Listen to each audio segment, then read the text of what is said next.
tournament. Going into game number 2 here, Solar with a lead against Dream. In the bottom left, in the yellow, SK Telecom T1 Dream.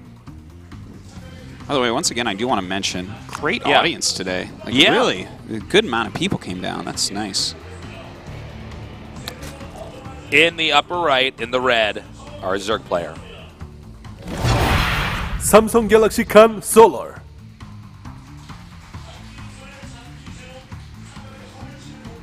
It's such a nice move by Solar to throw Dream off in such a way.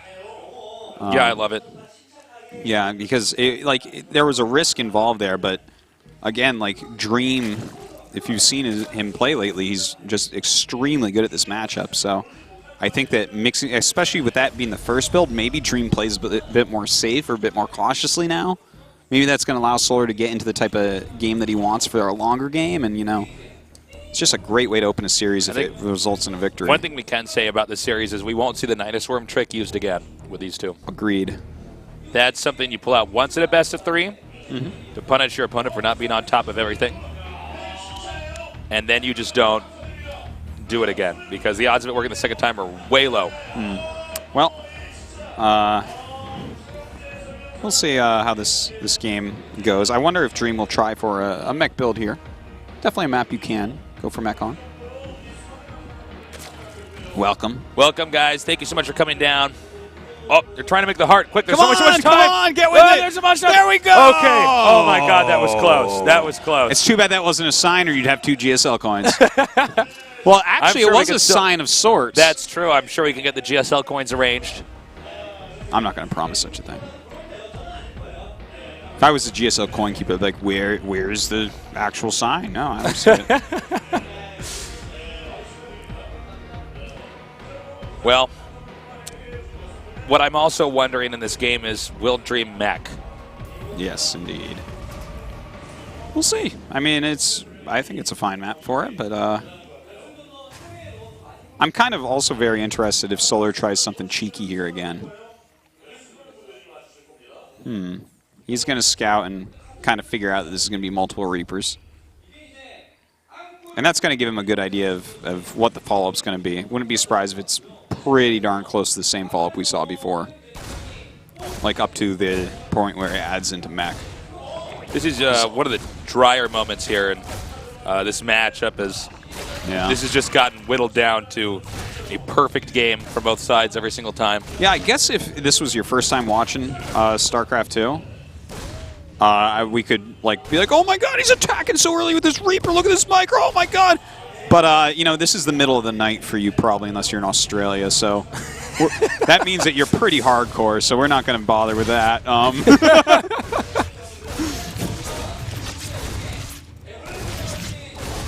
Europe's like, no, it's a morning. I know. Yeah, the world is a sphere. People are watching probably from a lot of the time zones. Not all 24, I don't think. I don't think there's anyone in the Aleutian Islands watching, probably.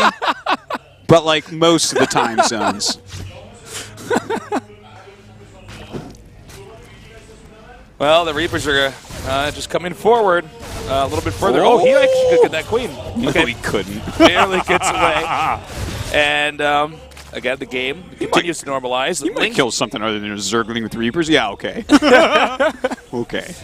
I thought we agreed that these people aren't noobs. It's actually funny because whenever that does happen, we're like, whoa! Then we're like, wait. Did he get a drone? He got a drone? Whoa. All right. Well, it looks like it is exactly the same build as before, up to this point at least. Looks like we will see even the Banshee tech coming through. The big question still, will we have that second and possibly even third factory? If there's a second, likely there's going to be a third. No, that would be a funny build. Well, the CC at the third base finishes. I'll turn that into an orbital and just keep macroing up. This is one of the slower moments in this yeah. This part of the game is pretty mapped out. Sure. It's actually something that Blizzard may be changing in Legacy of the Void. By giving you more workers to start, we'd kind of fast forward through some of this where that gets a little bit repetitive in a metagame that's kind of mapped out. But We'll see about that. It's always interesting to see the little tiny changes they make, though. Do enjoy that. So this time we do say a Bailey Nest. No, not far from this moment here was when we had the Nidus warp move here. We're not going to have that this time, but Yeah. we're basically back in game 1. Almost like he time traveled or something. We're back in game 1 in the same situation for Terran, but different for Zerg now. Zerg's bringing this into a different direction. Baneling's Nest is done. He's getting a lot of lings here. It's an alternate universe. It is, yeah. One on a, and it's actually really funny because Foxtrot was removed. The Whiners got it removed in to keep Overgrowth this map around, and this time there's no cheese too. So they're like, all right, now we're finally totally happy.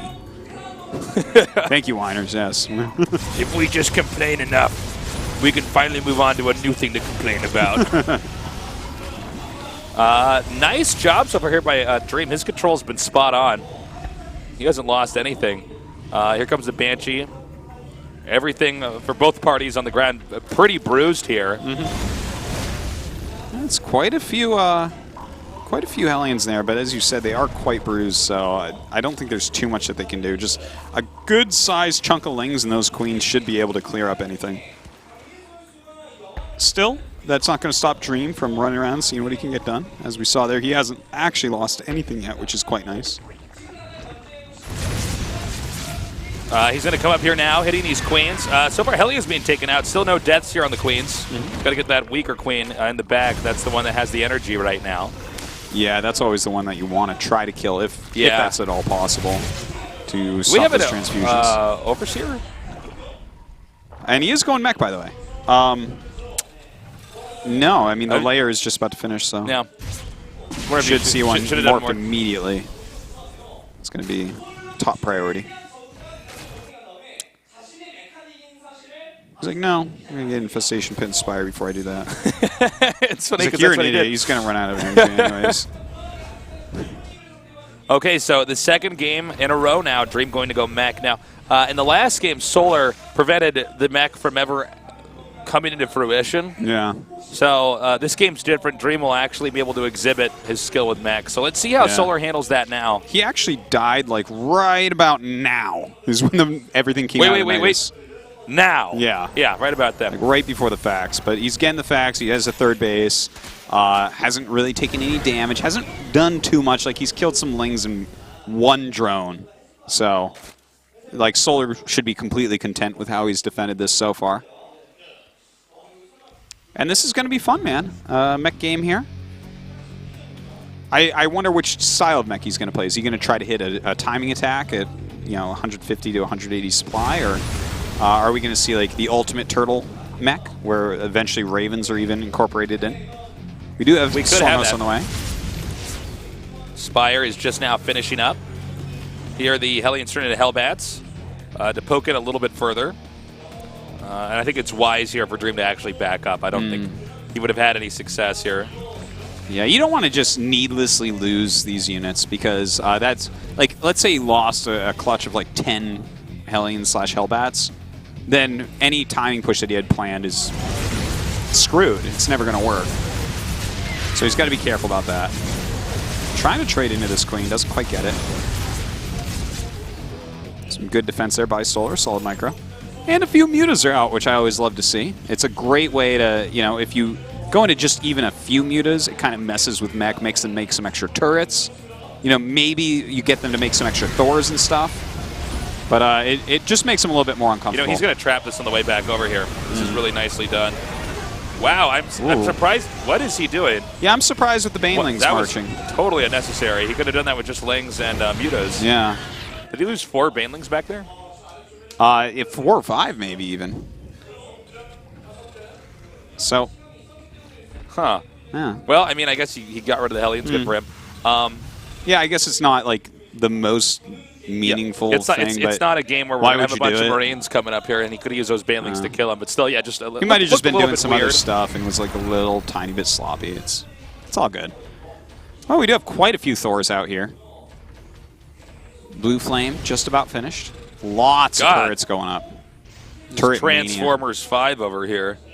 Except already way better, with better acting from these units that are in the game. You see that that Swarm host right there? Yeah. Better actor than anyone in the Transformers movies. Far wider range of acting skills.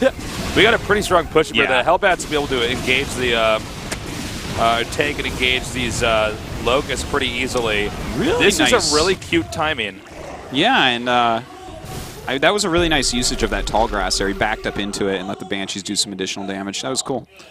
But anyways, he's going to continue to move forward. That big amount of Banshees is definitely very scary. Mewtwo's not going to do anything against this many Thors. I guess this just steamrolls over everything, and you kind of get to kill the Zerg this way. Let's see how this actually works. We don't really see this ever. I'm sorry, he didn't get Baneling speed, right? Oh, I don't know. I didn't see. Because against something like this that's very Hellbat based at the front, if you kill the Hellbats, you can pick apart everything else. Because the Hellbats tank everything, and the Thors deal like ridiculous damage behind them. But like, Roaches could go in and clean up the Thors if those Hellbats weren't there. But he doesn't have Baneling speed. That's going to make it a little bit harder, even though he's made quite a few Banelings. Switching into Siege Shanks now, which is obviously a very good play. Funny thing about this unit composition for Dream is that it looks pretty strong, but you can see on the minimap, one thing it is not is fast. Yeah. Thors are really lumbering. Yeah, they're... So you can see, even though it was scary, he didn't want to overextend with that.